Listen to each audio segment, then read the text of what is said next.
Good morning. Good to see you. I Good to hope you see you too. had a good and restorative, whatever this break could be for you and for all of us, sort of still having to work through the semester. I'm looking forward to your talk today. Thank you, Paris. I also hope you had a lovely Thanksgiving break. Yeah, we've got storms headed our way in Buffalo. I think it might just miss us because we're north, but just south of us, just getting pummeled with several feet of snow. So we'll see a little bit of it. But yeah, winter's here. Hey, it's so good to see you.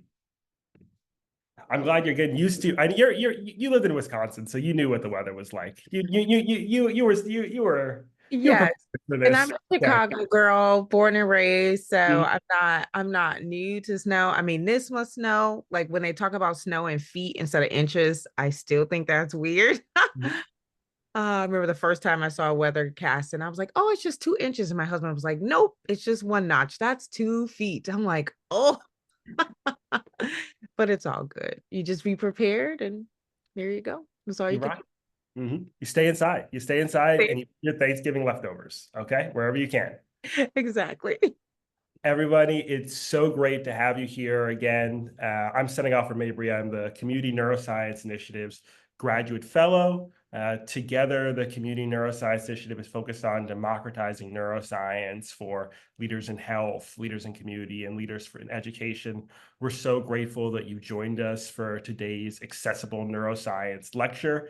This is an ongoing series that we have trying to break down critical concepts in neuroscience for the people who need it most. And we're so excited to have Dr. Caroline Richter lead today's conversation. And we're so grateful for however you decided to, however you found out about today's lecture, either through the Bronfenbrenner Center for Translational Research or through today's partnership with 4-H. We know this is a part of a 4-H training seminar. And so we're so grateful for all of you who have, already taken up the mission of kind of empowering young people with knowledge and skills and training to join us for some additional professional development focused on neurodiversity. We are just about to get started. Our webinar is recorded. Our special guests are here, both our lecturer, our research partners, and then our amazing teacher educators. For those of you, this is your first CNI lecture, we have this amazing group of educators working in classrooms who are trying to translate this neuroscience into lessons for young people. And so they're kind of our special guests and our, people we're going to call on to ask questions and engage with and be a part of the conversation along with all of you. So in just a moment, we are going to turn it over to Dr. Marlon Gonzalez, the Executive Director of the Community Neuroscience Initiative, to say some thanks, to introduce Caroline, and we'll also start promoting people as panelists. So in that way, you can hop on camera or you can stay off camera, but it allows you to participate in the conversation with your voice. You can actually use the chat in another way, and feel free to hop on and show us your smiling faces. We're really excited to see you. And we're really grateful that you decided to join us today, the day after the holiday. With that, again, I'll extend my thanks to Caroline, my good friend, and then turn it over to my boss, Dr. Gonzalez. What's up? Take it away. Hello, everyone. Good morning. Today, as Senegal mentioned, is a special one. So I get the distinct pleasure to welcome not only our speaker, but also our Teacher Opportunity Score scholars and educators from who are working in Syracuse. And for the first time ever, yes, folks from 4-H. So if you guys don't know, 4-H is a national organization that helps kids find their spark, build real world skills, and become resilient, adaptable, lifelong learners. 4-H does a lot of that heavy lifting, post school, preschool, in terms of just bringing volunteers and others together to make sure that kids are really being raised in a village, basically. So the first way I learned about 4-H was actually through working through clients and individuals who had been homeschooled, and 4-H was huge for them in terms of getting to meet other kids. And they did contests with like raising different animals.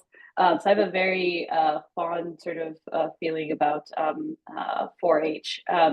And I will say this collaboration would not have happened without Alexa Mail. So Alexa is part here of Cornell Extension, head of 4-H, and she's the one who said, hey, you know, my volunteers really care about neurodiversity. They want to know. And I was like, I have someone for you. We can do this. So this is made possible because of Dr. Caroline Richter, who's volunteering her time here today to talk to us about neurodiversity in the classroom and beyond. Dr. Richter is an assistant professor at the University of Alabama, Birmingham. Her expertise is in the area of children with neurodevelopmental disorders. She's interested in understanding the cognitive and like social and emotional aspects that contributes to the variability of basically academic achievement, adaptive outcomes, and then also just the emotional well-being of neurodiverse kids. So Dr. Richter does this collaboration as a true, community neuroscientist in Birmingham's local schools with school leaders, with teachers, with parents. She's talking that talk and she's walking that walk. And in today's talk, she's going to help us understand what is the educational landscape for neurodiverse kids and how does embracing diversity really allow us to foster well-being and learning, not just for neurodiverse kids, but for all of us, because it turns out, guys, diversity is actually the rule, not the exception. So with that, please take it away. You guys are in for a treat. Huge welcome to Dr. Caroline Richter. Thank you so much, Martin and Senegal. Thank you. Everyone for being here today on a Saturday. I was like, I think nobody's gonna show up, and I see so many familiar, happy faces. So thank you so much. So grateful for your invitation and for being here again. So yes, as Martin and Senegal mentioned, I will be talking today about neurodiversity, understanding the supports and value of diverse learning in the classroom. And I love the word conversation that Senegal mentioned. So I always say, please jump in. I'm able to see your raised hands here on my screen. I can also see, I'm not going to see everybody's faces, but I can see some faces. You can also just unmute and ask questions or drop your questions in the chat, and I will answer as we go if I think it's appropriate, or we will also have some interactive moments. So I really appreciate your kind of introduction about me, but just a brief overview of my kind of academic trajectory. I'm from Brazil, so you hear some accent here.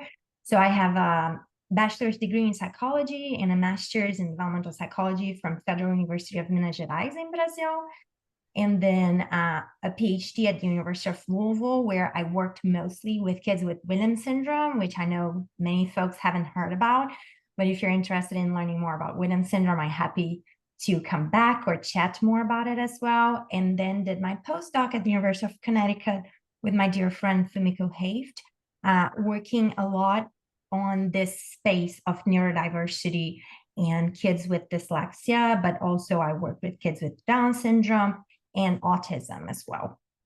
And this is my lovely, my lovely group here at the University of Alabama at Birmingham. Some of my grad students, undergrads, very happy to have an amazing team to work with here.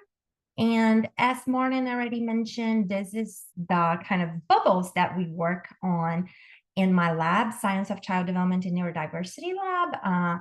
So those are some of the disorders we worked with and some of the main outcomes academic achievement, also adaptive skills and emotional well-being. I wanted to start with a conversation and want to hear from you, because I don't consider myself an expert, but a kind of eternal learner. So I would love to learn from you. And I think you cannot see the right screen, but I will get there soon. What is neurodiversity for you? And you should be able to scan this code or type in slido.com and put this code in and put your opinion. What is neurodiversity for you? And just write a couple of words.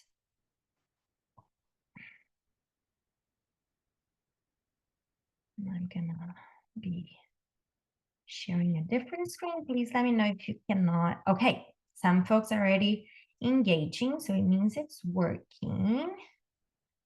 Neuroscience for all. Oops, I'm not sure if you see this. The ways in which the brain's mechanisms work, social interactions, everyone's brain works differently, differential thought process and patterns of thought, inclusivity, it has to do with the brain and how it works, evolution, not a detriment, but a distinction, inclusivity of a typical brain versus environment interactions. That's amazing. I always say, I don't know what I'm doing here, but I'm happy to learn with everyone because you already have a lot of knowledge for sure. Different ways of navigating the world. Awesome. So collection of ideas. Okay, I'm going to stop sharing this screen and share the slides again, but please keep sharing your voices and we'll get back to this soon. So I see here different processes, variation. Amazing. So you see the right screen again? Yes. So awesome. Thank you again for interacting. We'll have a couple more Slidos throughout today's talk. So this is the outline of my presentation or conversation. I will go over what is neurodiversity, some of the research on neurodiversity. I will talk about the social model of disability and the neurodiversity paradigm, some of the criticism associated with it. Then I will talk a little bit about stigma in our society, and then people first versus identity first language. And then at the end, what can we do to include neurodiverse learners or all learners, like Martin said? Okay. So the term neurodiversity was first used by Judy Singer in 1998. She's an Australian sociologist, and she's on the autism spectrum. So she rejected the idea that people with autism are disabled. And her view was that their brains just work differently from others. Let me see. Okay, here. As you probably have been learning in the series about neuroscience, one of the first lessons we usually learn about neuroscience is that differences, particular differences in how we learn, are part of our diversity. Brain variations are therefore natural. So the term neurodiversity is the belief that neurological differences like autism, ADHD, and learning disabilities are a result of normal natural variations in humans. So neurodiversity comes from the combination of the terms neurological and diversity. And here are just some, let's say, in quotes, disorders that are in this spectrum of neurodiversity. So there is this model, the ecological model, that suggests that neurodiversity is a critical aspect of human diversity that refers to the natural variations in cognitive and emotional functions of the brain, which evolved in response to a need for variation in group approaches towards survival. So I love that some of you mentioned evolution, because that's key for our understanding of neurodiversity. So again, there's no correct way of thinking or experiencing the world, and these differences are not necessarily a deficit.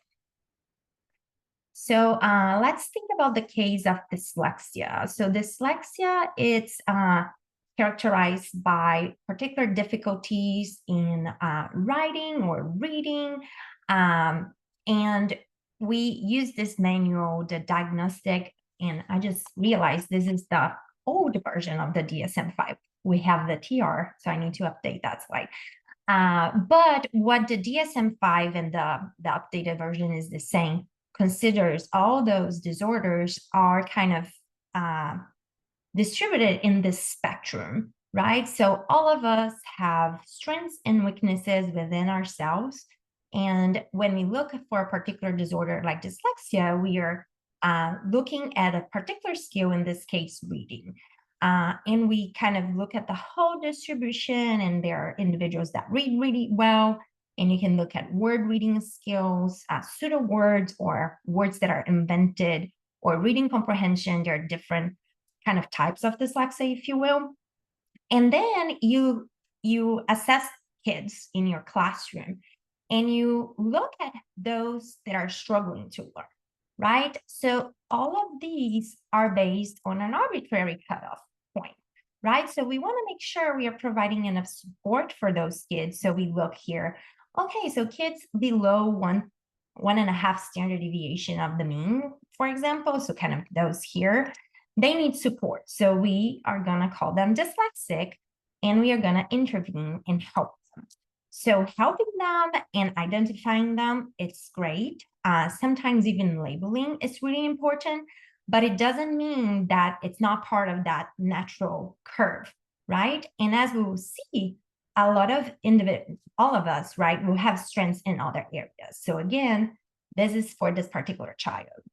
So one example I love to give is I'm okay. I'm an okay reader, even though spelling sometimes for me is tough. But if I was living in kind of the ancient eras where we would communicate via drawings, for example, I'm a very poor drawer. Like, my drawings are very rudimentary. I'm a terrible artist. So in that context, if we were communicating via drawings rather than via letters and reading and writing, I would probably be considered to have a disorder or a deficit, right? Because I'm not a really good drawer. So you see in that context that the match or the mismatch between the environment and the individual skills is what it's more important for the social model of disability. So again, I wear glasses. If glasses didn't exist, right, as kind of that support for my sight, I would be considered to have a disorder as well. So we can provide these type of supports to help individuals kind of weaknesses in certain areas. So another example that I really like is ADHD. So individuals with ADHD, we say that they have traits such as novelty-seeking, exploration, and vigilance, and hyperfocus. And this article mentions that they actually might have been an evolutionary benefit to our ancestors who had to move from place to place in search of new resources while being attentive to threats. So we can either say they are novelty-seeking, they look for exploration, or we can say they have a lot of risky behavior, right? So it depends on kind of our focus, if you will. So the social environment for children, if we think about it, has altered dramatically, and for all of us, right, over the past 2 centuries, and if we think about evolution, even more than that. So nowadays, children are asked to sit still for long hours in order to learn. So many of those kids are probably not going to learn their best sitting for 8 hours straight, right? So hands-on activities or moving around or exploring the environment to learn, that might be more helpful. Probably not only for individuals who have ADHD, but for the whole classroom, right? So again, this is another example of a mismatch between the strengths of children with ADHD and their environment. So that's another, I think, really good example. And here we have kind of similar to what I just mentioned. We have a picture here from UC Davis Mind Institute. and they're focusing on the strengths of individuals with ADHD. So you can say they are more adaptable, they have that hyper focus that can actually be very positive for them to acquire kind of expertise in a particular area. They can be very energetic, again, willing to take risks, creative, spontaneous, have a high sense of humor. This article of a colleague of mine at the University of Connecticut, Arash Zaghi, at the end of the talk, I will share a great podcast he leads. It's called Square Pegs. Square Peg. I'm not sure. Sorry, but he leads this podcast, and he's neurodiverse himself, so he has ADHD, and he invites a lot of speakers who are in academia or who work in this area as teachers. And talks about their challenges and their strengths. So it's an amazing podcast from my colleague Arash from Connecticut. But in this paper, they showed that individuals who had ADHD and they were in college doing engineering as a major, they had more divergent thinking in their academic performance, and that's associated with higher creativity.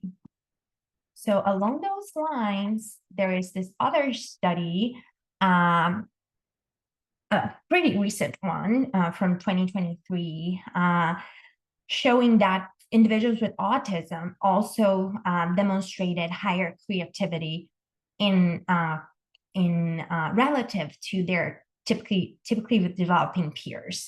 So in this study, they used a really interesting task, in my opinion.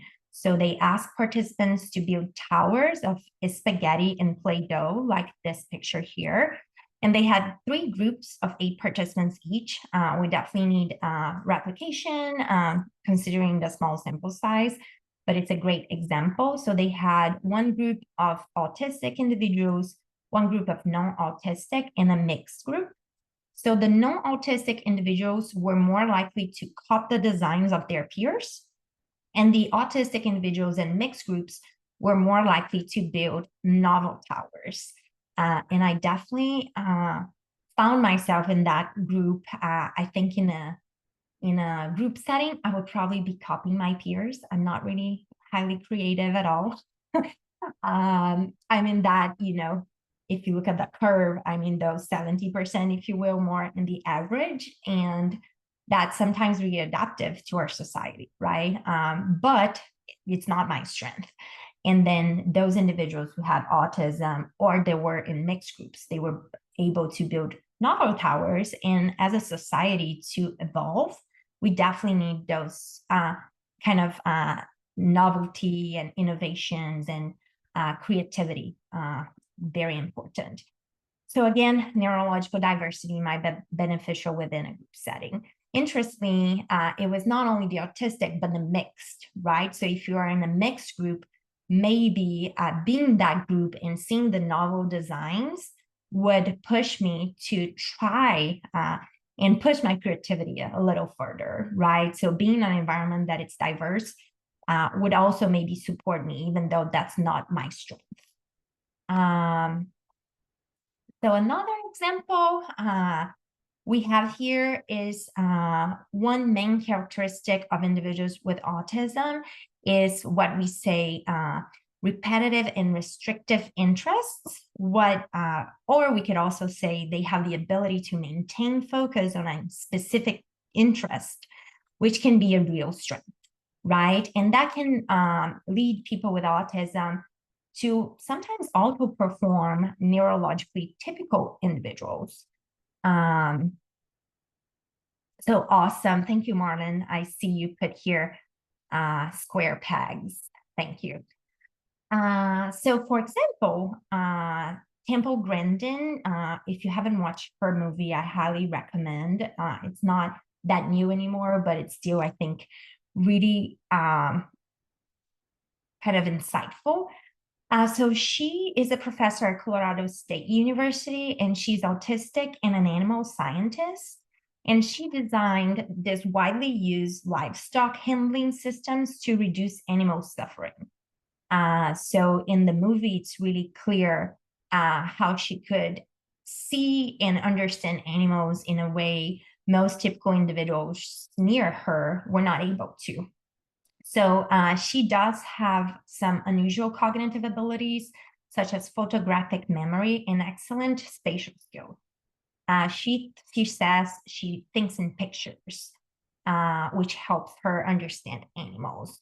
So here you see temples granted enlarged left ventricle is a sign of abnormalities in her left hemisphere, which typically handles language and may account for some of her difficulties with processing words. And then to kind of compensate for that, her right hemisphere overcompensates, and it's kind of overactive, leading to kind of special abilities in visual memory, spatial skills, sometimes music and art. So very interesting real story.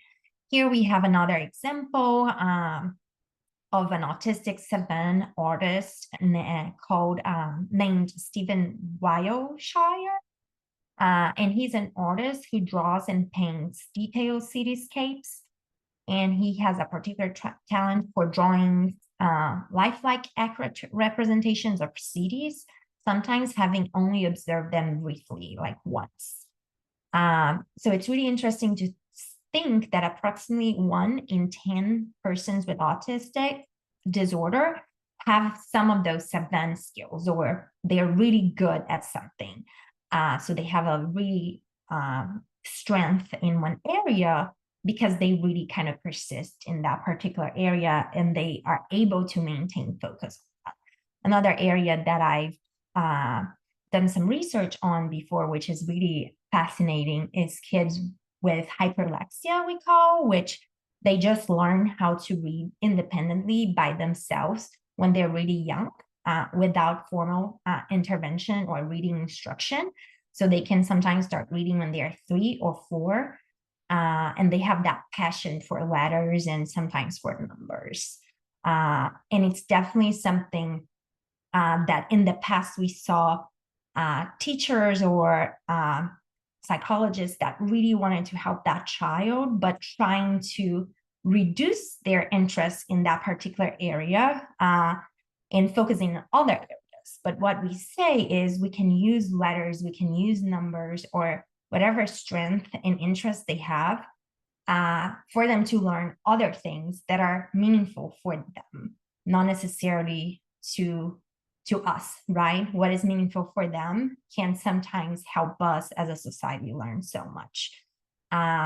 Another example I like on autism, we have a colleague here at Emory, Amy Kling. He has a lot of studies on EEG, and he shows, if we think from a deficit perspective, he shows that little kids, very young, if you show them a video of 2 kids playing, typically developing kids will focus on the kind of images, their faces mostly. And autistic kids, sometimes they were not diagnosed yet, but they are diagnosed later, or they are at risk for having autism because they have like a sibling or parents who also have autism.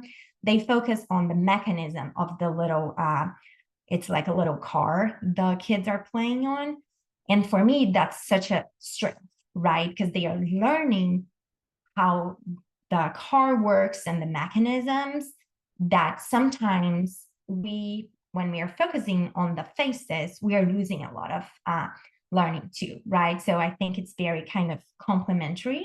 So we have some individuals focusing on faces while others are focusing on mechanisms, and those two are complementary, right? Not better or worse, but we need both in our society. So I've been talking about this for a while now, but the social model of disability and the neurodiversity paradigm. So as I've been telling you, based on the social model of disability, we understand that disability is the inability to participate fully in community life and or at home. So it's not inherent to the individual necessarily. So we have those functional or limitations or impairments associated with physical and social barriers. And what we have actually is disabling environments. So what this is telling us is that the interaction between functional limitations or impairments and physical and social barriers, that's what leads to a disabling environment, right? So the deficit is not inherited to the person. So disabilities are restrictions imposed by society. Impairments are the effects of any given condition. So there's this distinction between disabilities and impairments. So what can we do based on this model is not fixing the person, but changing our society. So for example, medical care should not focus on cures or treatments in order to get rid of functioning impairments, but the care should focus on enhancing our daily function in society. So I gave you an example of glasses. That's a very clear way, right? So I'm supporting myself. I'm not changing my eyes. I'm not going in and doing a surgery in my eyes, right? So I'm providing support in that environment so I can function the best I can, kind of reach my full potential. So that's kind of the goal of any type of intervention, allow the individual to function in that society to reach their full potential with kind of fostering their strengths. So this is an article I really like from Sonuga Bark. It's a whole special issue on neurodiversity, and this is kind of the introduction to the special issue. And it's just a visual of what we just discussed. So the disorder paradigm or the medical model will talk about an intervention focusing on the brain, which we know based on literature, we haven't been very successful with those interventions, right? Focusing on changing the individual, it's sometimes really painful and it doesn't lead to the best outcome. So, we are focusing on that instead of that kind of environment. And if we think about that flip on paradigm, we have a diverse brain, which we understand that as a society that it's really important for our evolution, and they will be able to contribute a lot. So we have differences in thinking and being, not necessarily a disorder. So as an environment, it kind of comes from the ecological model from Bromford Brenner, right? So we have the individual going kind of expanding to the society. So we can have affirmative experiences in the context, and then we can have acceptance, feelings of being accepted and valued, sense of agency. Marilyn just talked about resilience, which is a focus of your group. So focusing on those things so the intervention would focus on those kind of outside circles, right? Instead of focusing on the individual. So using strategies to adapt better to that difficulty they might have in navigating the environment. So I have here a quote from the article mentioning how autism research funding usually prioritizes a lot of genetics and kind of the reducing or abolishing the autism core traits, such as social difficulties and repetitive behaviors.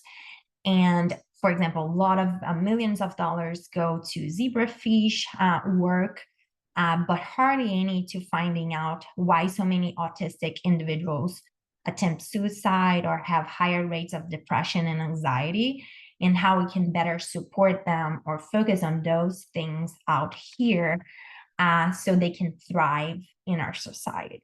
So understanding here, it's not leading us to the best outcomes so far, but adapting and kind of valuing what they can bring apparently would be the best route, if you will.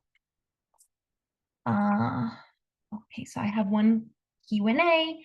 Are the compensatory mechanisms that Grinding had in her brain common in other autistic individuals? That is a great question. There is a lot of research on compensatory mechanisms, and it's funny to think about compensatory mechanisms. You probably know, for example, if an individual doesn't see, their hearing is sometimes more developed, right? Or they are able to smell better. So not only in autistic individuals, but there's some research with dyslexic individuals or individuals who have other sensory kind of limitations. And yes, there is that compensation happening, which again can sometimes be very important for our society to evolve.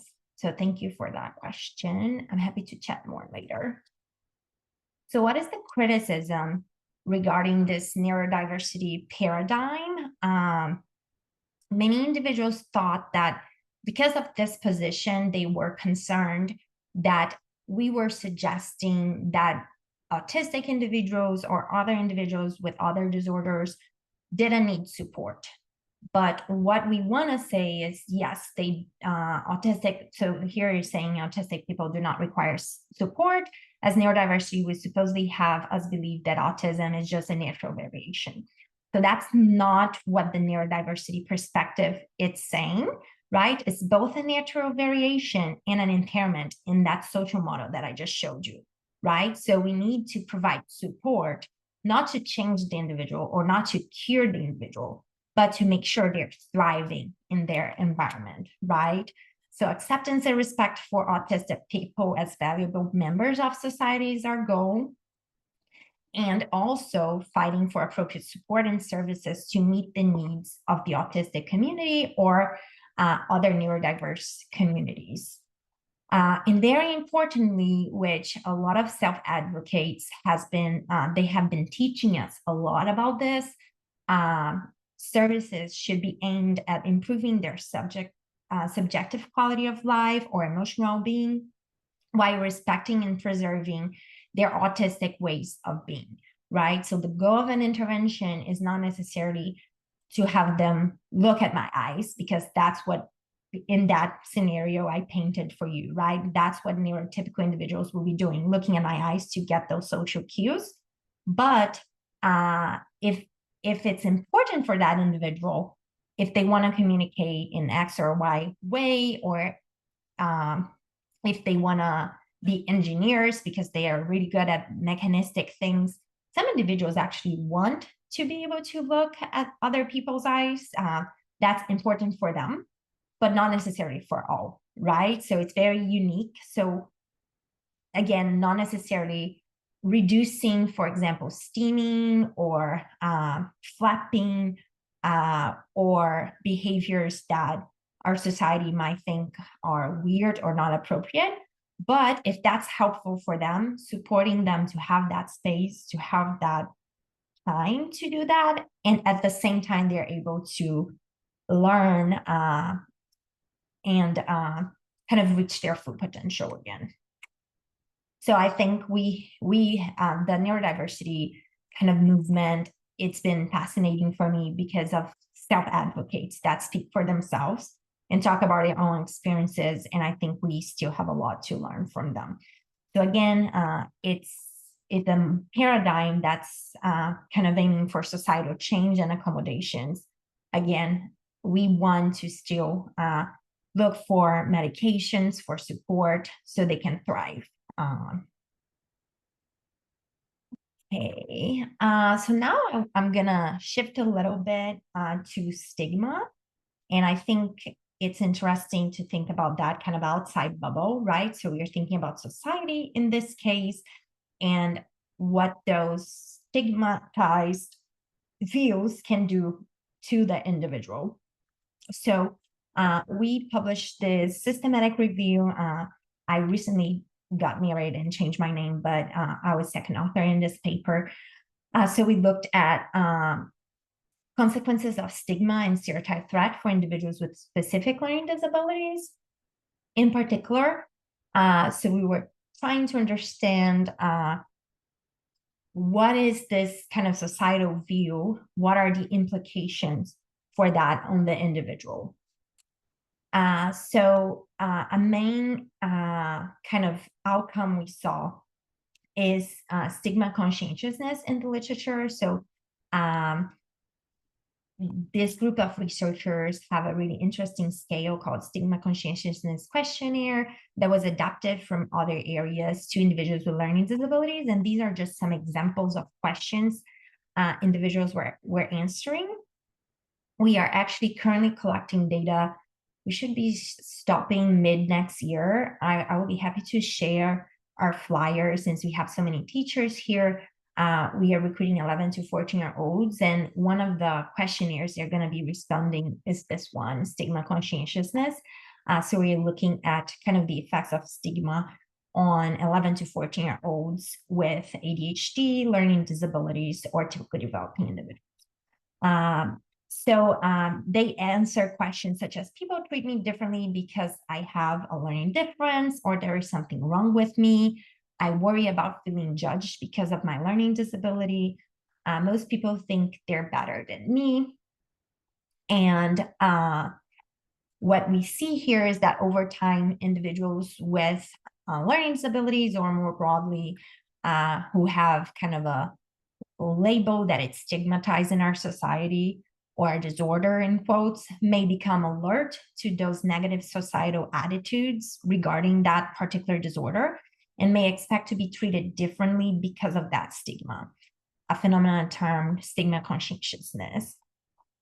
So this phenomena of kind of internalizing that stigma, I must be worse, or I must be lazy, or I'm probably not trying hard enough, because that's the stigma related to having a learning disability. For example, those are related to poor academic performance, lower sense of belonging, greater anxiety, and poor mental health for those who have higher stigma conscientiousness, or internalizing that stigma. So previous literature has shown that higher stigma conscientiousness among stigmatized groups such as women, Hispanic, and Black individuals is also linked to those poor outcomes. Just kind of a side note to that. So in particular, that self-stigma, which is that internalizing of those stigmatized views. So as a teacher, you probably have heard some of these quotes from students. I'm not intelligent, I cannot read, I would never learn like my friends, I'm stupid, I'm terrible in math. So research shows that those who are more susceptible to those internalizing of stigma might kind of endorse those thoughts more, which is definitely contributing to poor mental health outcomes. So in summary, kind of in the context of societal stigma, individuals with learning disabilities or who are neurodiverse in general might be hyper aware of the stigma of that disorder label, and may eventually begin to endorse some of those negative beliefs and stereotypes themselves, right? Kind of like a self-fulfilling prophecy, if you will. So this concern about confirming this stereotype might elevate anxiety, reduce cognitive resources, and impair achievement motivation, right? So should I try if I'm dyslexic, right? I will never learn how to read, for example. So some of these stereotypes that society, and this is based on studies asking peers, teachers, and parents and adults in general, what do they think about individuals who have learning disabilities? Some stereotypes that were associated with that were they're stupid, lazy, careless, cheaters, or needy. So those are really kind of negative stereotypes that can be internalized. So what our systematic review and meta-analysis found is that greater stigma associated with having a learning disability was, of course, associated with less optimal outcomes. The only kind of outcome, we say that we could do a meta-analysis with self-esteem, because that was the only one we had enough studies, previous studies. So in this new study I mentioned, we are looking at anxiety, depression, academic performance, and quality of life and emotional well-being. We're not looking at all of these, but we hope to be able to contribute to the literature on that. So we also found some studies, but again, more studies are needed on having greater anxiety and depression, lower academic achievement, lower adaptive coping, lower self-efficacy, quality of life, and school belonging. And stereotype threat was also associated with lower academic self-efficacy, persistence, and performance motivation. So some strategies that we suggest based on the literature on this paper is kind of on those three environments: school, home, and community. So in the school, we can focus on increasing awareness and training of teachers and staff, but also among students about what is neurodiversity, what are differences, and what are strengths and weaknesses within ourselves. We can foster that sense of pride, foster group belonging, talking about differences, and give students opportunity to challenge their beliefs and to experience success, which is really important. You see soon in my next slides. Finally, we can be aware to create environments that do not unintentionally find that kind of stereotype threat. At home, we can focus on strengths, child's strengths, positive self-affirmations, which comes a lot from cognitive behavior therapy, cognitive reappraisal, those strategies here.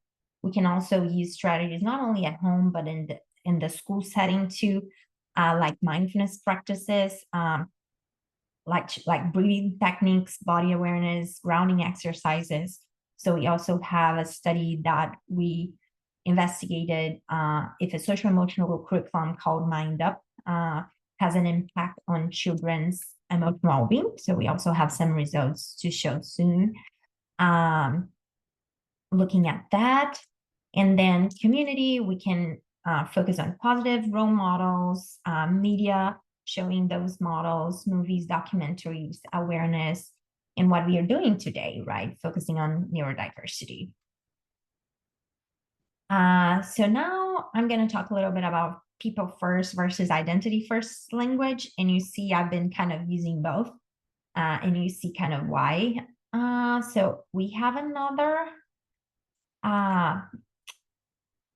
participation question for you, so you be able to start answering. Which one do you think is more appropriate? Individual with autism, autistic individual, or depends? A lot of you said depends, individual with autism. I'm not going to switch this one because I'm talking too much. So I have 85% depends, 12% individual with autism, and depends is getting more and more votes, 84%, 16%. Awesome. I will let you keep voting. So what is people first versus identity first language, right? So individual with autism would be people first, and autistic individual would be identity first. Individual with dyslexia would be people first, dyslexic individual would be identity first. So people first language puts the person before the disability, and it describes what a person has, not what a person is. So in the past, they would say a lot that it represents a more respectful and accurate way of communicating. And very importantly, people with disabilities are not their diagnosis or disabilities, they are people first. But identity first also, you see that a lot of self-advocates prefer that identity first language, or I'm autistic, I'm dyslexic, because it emphasizes their true experience as a whole self, as their whole being. So it would be for example, autistic individual, dyslexic individual. So being autistic is part of their identity. So again, you are all correct because it depends. So I just have some results here from a study on 2022 that showed that over 76% of autistic respondents indicated a preference for identity first language, which would be autistic person rather than a person with autism. But about 4% indicated a strong preference for person with autism. So again, it depends. What we see is that those that prefer identity first sometimes need less support. So their disorder is kind of in that pattern that they need less support in their daily life. In the old days, we would say higher functioning individuals. So I'm struggling to not say that just in case people don't understand what less support means. So again, it's important to ask, right? What do you prefer? And that's why I've been using both kind of, sometimes I use one, sometimes I use other. And we always try to talk about that, sometimes even at the beginning of our talks or our papers. What is the view we're saying, but acknowledging that we are not kind of supporting everyone, but most people nowadays say they prefer the identity first. I just want to read one quote here. So Chris is an autistic artist, writer, and research biologist, and he shared that most autistics consider to be who they are. Identity versus person shouldn't be a thing because they are one and the same. I am autistic. I'm not an item. It is not an item I carry, can put down. It's who I am. So this is one example that I like. Okay, so let's transition to kind of the final piece of our talk. What can we do to include neurodiverse learners, right? I guess that's why we all came here, and I've been talking. So I'm just opening here. I have 74% depends, 7% autistic individual, 19% individual with autism. So hopefully now you have a different perspective. So now you can answer, what can we do to include neurodiverse learners? Oh, so this is it's the same. So it should update itself. So I'll let you all share, and I will start. Sorry, I see you're still scanning. It should still be the same. So it should update if you refresh your page. Let me see if you guys are answering already. Okay, yes, I do see 10 people, 13 people typing. Okay, awesome. I will get back to that soon. So what can we do? So I think I've been talking a lot about brain variations. We have differences in thinking and acting. And we have the very important piece here, the context. So we can have a context that fosters neurodiverse negative or neurodiverse positive. Oh, and I do want to acknowledge that this slide is kind of adapted from the work of Sunuga Bark and Fumiko Haft and colleagues. And we can have an arc of failure, which we want to kind of go away from. An experience of repeated failure can lead to learned helplessness, stress, stigma, a fixed mindset in contrast with a growth mindset, feeling isolated, anxiety, depression, suicidal thoughts, or even actions, vulnerability, and failing. Or what we want to foster is that feeling of being accepted and valued in their society, discovering individual own strengths, social support, experiencing of success, which is really important for their own identity, positive role models, that importance of self-advocacy that I've been talking to you about, growth mindset, self-acceptance, mentorship. So we have some studies looking at peer mentorship and the importance of kind of pairing individuals who have a similar condition to each other to talk and support each other, building resilience, sense of agency, and hopefully thriving. So that would be kind of what we want to foster in that arc of growth. So we recently published a paper, a review, looking at stress, resilience, and emotional well-being in children and adolescents with specific learning disabilities. And I think this is almost like a summary of what we talked about so far. Even though it's just focusing on individuals with specific learning disabilities, I think it can be kind of generalized a little bit to other disorders, but that's the literature we reviewed. So we have a diagnosis. In the case of individuals with specific learning disabilities, we know that they have changes in their endocrine system, kind of higher cortisol levels that predispose them to higher kind of stress. But if we think about resilience factors, we have self-esteem, self-concept, grit, self-efficacy. At the family level, we have sometimes stressors like family expectations, which can actually also act as a resilience factor, but that's the papers we found. And we can have a supportive home environment, a positive maternal coping skills. At the school level, stressors such as challenges acquiring academic skills, bullying, and peer victimization. In the side of resilience, we can have peer mentorship, student and teacher relationships being very positive and supportive, which you're all here to do that, which is awesome. At the community level, we have societal pressures of academic success, stigma related to having a disability. And at the resilience side, we have this paradigm shift focusing on neurodiversity that we are discussing today. Okay, so now accessibility. So I really like this picture, and Marlon in her introduction, she talked about that. So we can have equality with all the students getting the same amount of support, and some of them not being able to learn or experience what they have to experience. Equity, which, you just provide support for those who need it. Or accessibility, which is what we want, right? Allowing kind of similar adaptations and accommodations for the whole classroom, and they will all be able to have the experience they need. So here are some examples, and I think I will need to, I'm not sure, should I end at 11? I should have left more time for questions, so I feel bad. I think I talked too much.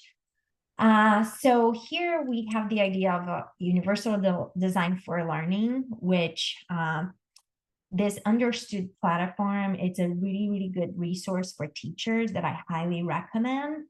And they talk about some differences on university design for learning in traditional classrooms, and they have a lot of other really good resources on neurodiversity and others. But here you see, for example, accommodations that are specific for students in the traditional classroom.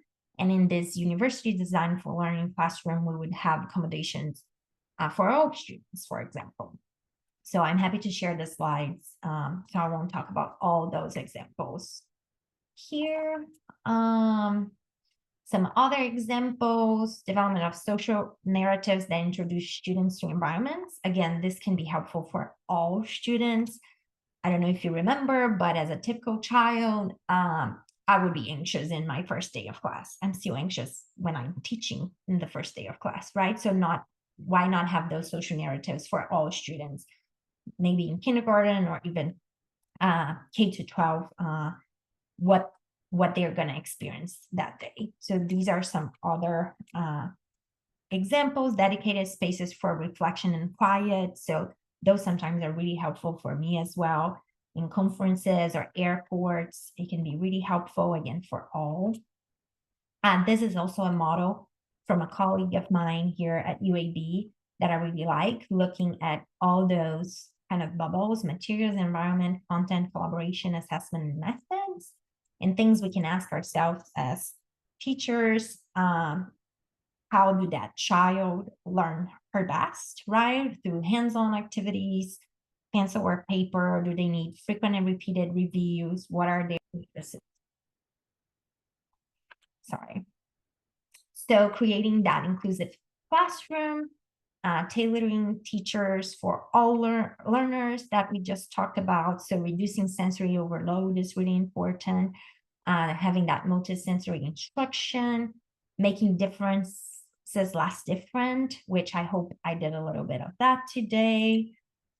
Providing support for all students. So for example, bring into the classroom specialized instruction, like special education teachers, speech language pathologists, they can go in and support the whole classroom. Not necessarily instead of pulling out kids, but in addition to pulling out kids many times.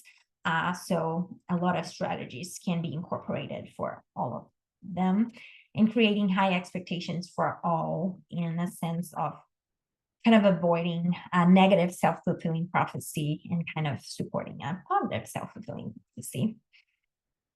And finally, I just wanted to leave, let me share this one, because this one is a different though, because I can only do 3 at a time. So I will let you answer that one. So I see waiting for votes, and I will, if you need me to go back, let me know, and I will share. So this is the one you're doing right now. I see 2 typing, so the code is 1646. Let me put it in the chat in case some folks are not seeing that yet. And then I'm going to share this. So what can we do to include neurodiverse learners? Create an open conversation that normalizes inclusivity and all ways of thinking. Amazing. Include neurodiverse leaders and scholars in everyday learning. That it's really important. Fund teachers and schools to have greater space for curiosity and flexibility. Awesome. Or for example, including students' opinions and kind of preferences, right? So that would be awesome. Many 4-hour programs are hands-on, and progress is on an individual basis. Awesome. There are always things each of our youth have to share that are valuable. Amazing. Speak to the learners regarding their needs and try to cater to those needs. There should be this evolved notion that the students' input should be involved in their education. I completely agree. That's amazing.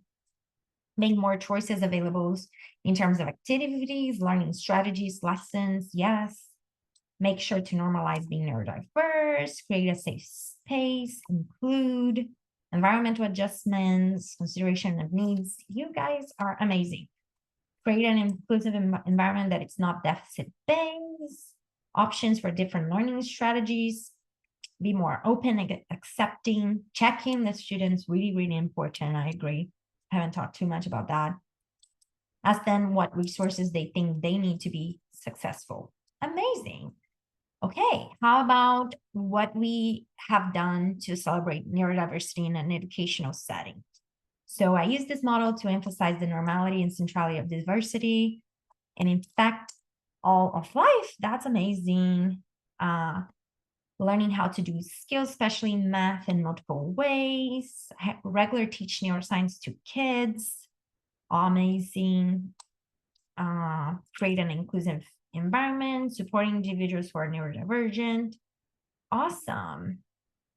So allowing students to go outside. Really good. Okay, so I'm gonna share my last slide so we can, I'm sorry.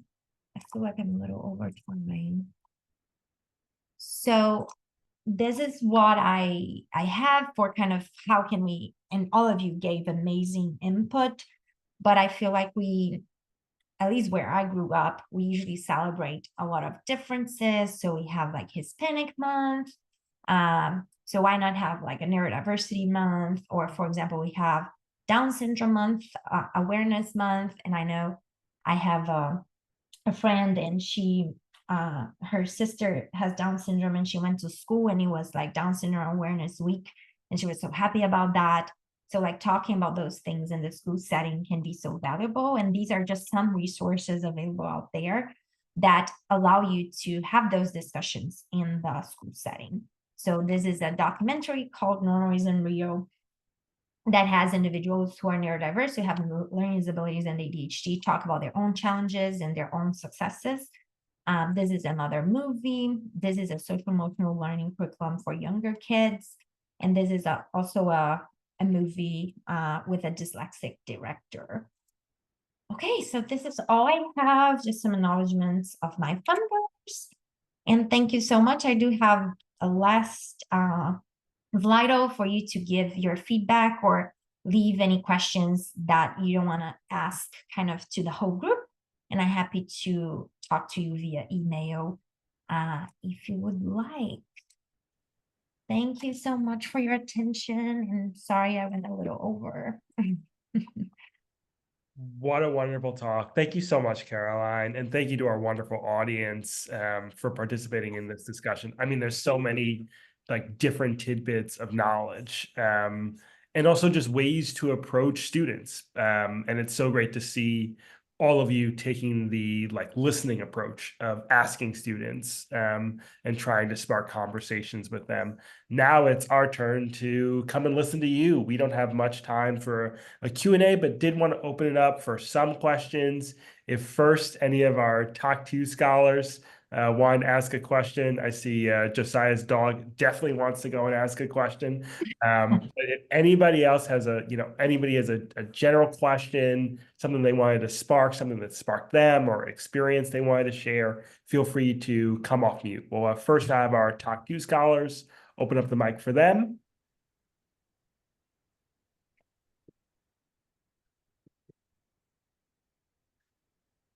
Going once. Say again, Ron. I said they're digesting, but I see Sky here on the chat. Mm-hmm. So specifically, Sky wants to know about students with dyslexic behaviors, that he feels that he wasn't able to create interventions for their specific habits, and he wanted to know, why was the case? Yeah, I would love to hear more about that comment.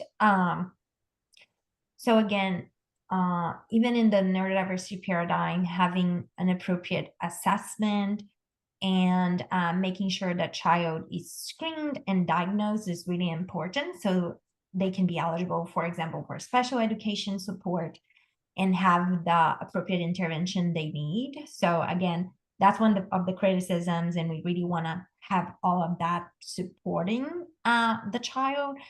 But understanding the child's own strengths and interests is something really, really important. At the same time, you are providing the intervention they need. So evidence-based intervention, in this case, kind of systematic phonics instruction is what is really helpful for not only dyslexic individuals, but all kids in the classroom. So I'm not sure if my answer is exactly what you want, but kind of supporting both academic, because that will allow them to experience success. If they have a particular interest in my class that I teach on developmental disabilities, I have an example of a child, is a case study, it's actually a real one, that they love to talk about the weather. They actually had autism, not dyslexia, but many kids with dyslexia would have a particular interest. All of us do, right?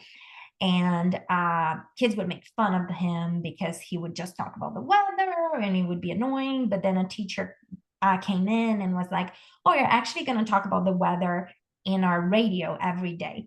And then this child would go in and then would be talking about the weather. And then he started to be kind of reinforced by his peers because it was kind of appropriate and reinforced. So then he started kind of writing in the school's journal. And then later, as an adult, that became his job. So he talks about the weather now and he writes about the weather. It was really good. And I see someone earlier said about like making fun, right? So I think one thing we can do is making fun about all of us, right? So today I made fun about myself. So if kids like making fun, so let's make fun about, my own glasses, like, okay, you're making fun of this thing. Is there something you can make fun about yourself?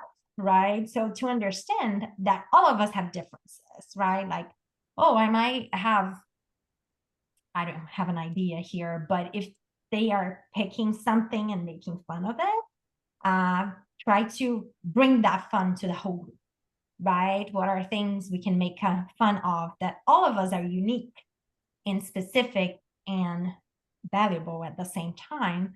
But many times kids make fun of what is different, right? So highlighting everyone's differences can sometimes kind of almost paradoxically bring that child in.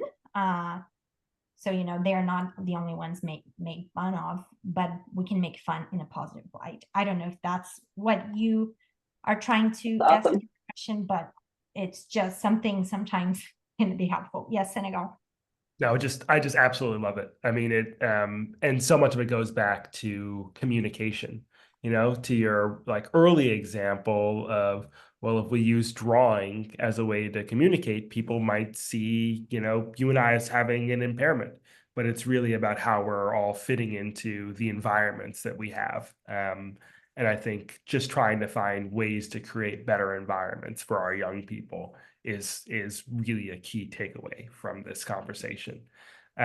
With that, everybody, want to encourage you to reach out to Dr. Richter via email, and we want to extend another heartfelt thanks on the week of Thanksgiving for all of you for tuning in to today's conversation. We're so excited that, you know, we have more of these conversations coming up, and we're going to send emails, but again, want to extend our thanks, as so many of you have done inside the chat, for Dr. Richter for an amazing conversation. Yeah, absolutely. And I hope that if your friends and families are still with you, you just get them the tidbit of normal is not real. Just walk in there and say, neuroscience has just told me that normal is not real. Yeah, I'm gonna put the documentary on the chat because I know the creators of this documentary is amazing. And schools can actually purchase the documentary. Unfortunately, it's not freely available, but you know, if you want access to them, I'm happy to contact you with them. But there are kind of trailers available, and they did an amazing job with this documentary. Thank you, Marlon. Thank you, Caroline. That was amazing, as always. And for now, we're gonna, for everyone else in the webinar, folks outside of Talk 2, it's so amazing to have you here. And then to our scholars, we're gonna mosey on over because we're gonna have a little conversation. Okay. All right, everyone.